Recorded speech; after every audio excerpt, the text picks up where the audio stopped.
Hello, good day. Today we will make pancakes.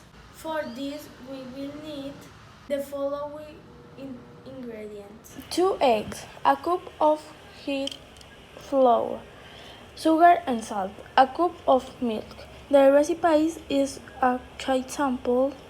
First we are going to put the flour in a container and the mix with the milk.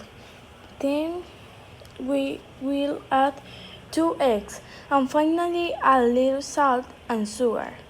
We mix very well until it has this consistency.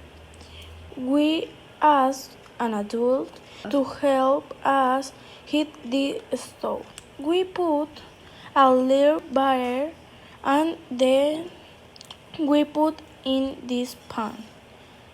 We wait a few minutes, then we turn it over.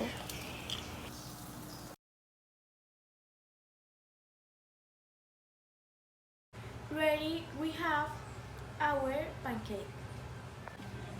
Thank you so much.